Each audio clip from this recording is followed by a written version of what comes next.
Yo, more history for Caitlin Clark, man. This is crazy. Caitlin Clark gets her second triple-double of her career. She's the only rookie in WNBA history to record a triple-double. Caitlin Clark becomes the first rookie to record 100 three-pointers in a single season, sixth player ever in WNBA history to do so. I think she's going to break her record now every single game. So something I found out was interesting too with Caitlin, it's a single-season rookie scoring record. You see A'ja Wilson has 682. She's going to be A'ja Wilson. Now, does she get that first place spot is the question, and she has a shot. To get that first place shot, I think they have 6 games left. She'll need 103 points. So 25 points a game gets the job done. She might or might not. It could be, it could be either or, but she's on pace to break that record as well. She's going to make history every game she plays. Now, before the game, they spoke to Caitlin Clark about getting a playoff spot. I'm going to play the clip. Obviously, this is a big moment for this organization. It was the longest, playoff drought in, WNBA history, if I'm not mistaken. So it's definitely a big moment for this place, but at the same time, I came in with the expectation that this is what's going to happen. For me, this isn't a party. Yeah, it's great. I feel like it's a great accomplishment, but there's so much more left to be done. Yeah, we made the playoffs. There's 6 regular season games. I mean, I'm not just happy to be in the playoffs. I think we have the type of team that can win and advance, going one game at a time. So I think that's what it is for all of us is celebrate it, enjoy it. It is really huge for this organization. Not having been to the playoffs since Tamika was here, if I'm not mistaken. So it's been a long time. And I think I'm definitely most happy for Kels. Kels has been at this place for 7 years and, has never been to the playoffs. So she definitely deserves this moment. And obviously she's been playing really good basketball too. So she's definitely, helped us earn it. I'm going to translate what she said. I'm Caitlin Clark. Of course we going to the playoffs. I want that WNBA championship so they stop disrespecting me. That's her translation. So that's what she really meant, but she has to say it in a professional manner. This is a clip of when Caitlin found out they were officially in the playoffs. I'm going to play this too. Yeah, I watched the end of them. Honestly, my reaction was I turned it off and I went to sleep. I didn't even check my phone until the next morning. That's kind of when I had the most messages and stuff. So definitely cool. Especially before it doesn't have to come down the wire for us. I think that's special. You can just really relax and play basketball and have a lot of fun. But for us, yeah, we accomplished that, but there's still so much more left on the table that we can do. We can position ourselves better. We get 6 at home to have a lot of fun.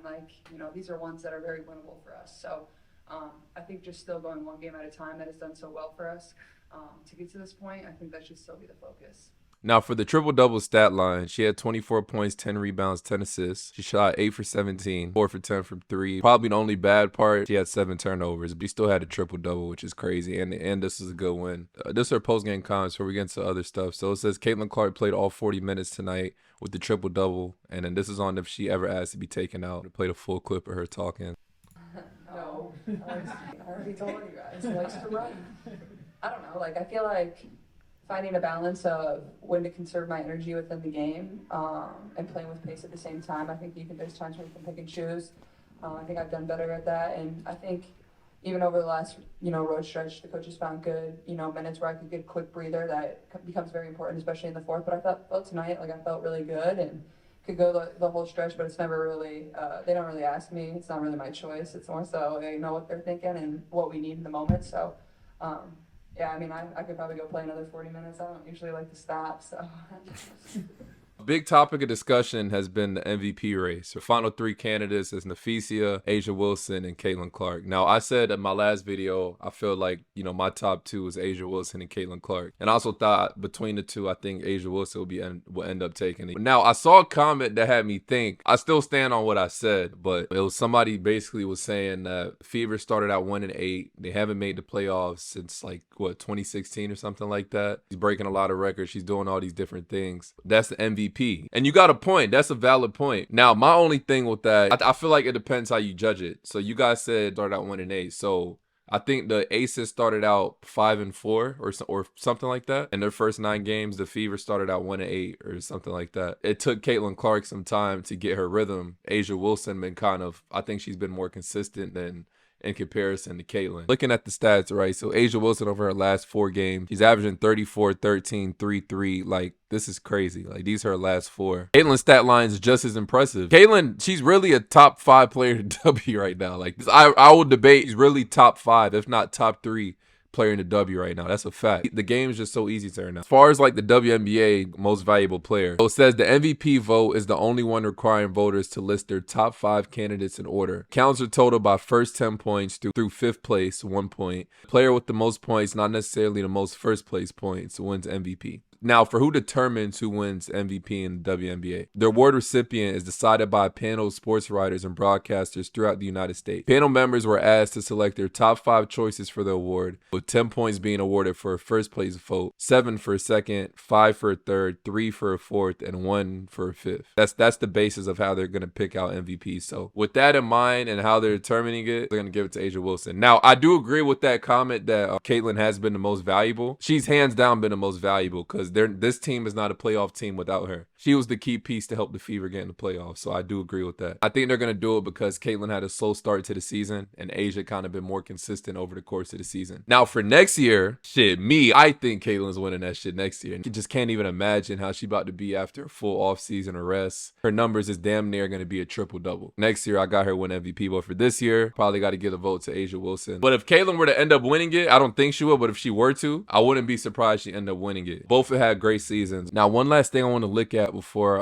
I get to the highlights from the game is the WNBA playoff standings. So after this win, they're currently the 6th seed. I do not think any WNBA team wants to play that team in the playoffs. Like, I don't think anybody wants to see them right now. They're playing really good basketball. The atmosphere when you have to play them, crowds that are about to be at the game is going to be unlike any in WNBA history. It's going to be exciting. I'm really looking forward to it. I think they can make a run. They're going to be a tough out. Those are my thoughts on that. The triple-double is insane, for her. But I think this is going to be a normal thing, especially going into next season. She's going to be putting up triple-doubles in her sleep. Like, we're going to get so used to her doing it. But I'm going to play the highlights for the game. Let me know your thoughts on everything. As always, it's your boy. Just showered in accolades. It was a hard check. Tough to keep in front. Clark, Water. Step back. Hit. Clark with the hesitation. Clark gets inside. Has made the most triples for LA. That's her 41st.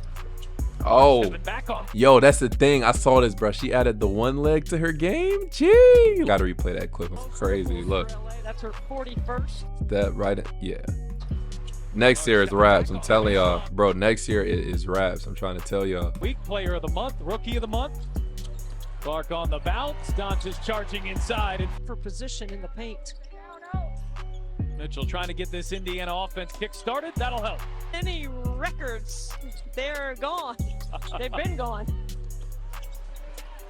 Clark, good feed into Boston. Learning laboratory when you're in the gym with these coaches in the W, because they work so hard or force anything in the W. When the game slows down and you're a rookie. Court vision to OD. Clark, beautiful find. Clark with 9 points, 7 assists here so far. But crossing over and dropping a 3. Bro, her threes be hitting the exact same spot. With a steal. Clark off to the races. Sims giving chase. She won't get there. Clark being watched by Nurse. Clark on the drive. Clark hangs and banks it home. 3 triples. Clark trying to answer. You bet. Threes hit the exact same spot every time. Out of sync at times. Boston spinning inside. Ryder gives it a swipe. Exact same spot. Step back. Hits a 3. And That shit crazy. That one away. Here comes Clark going the other way. Good pass. Behind the back. Oh, it's Boston.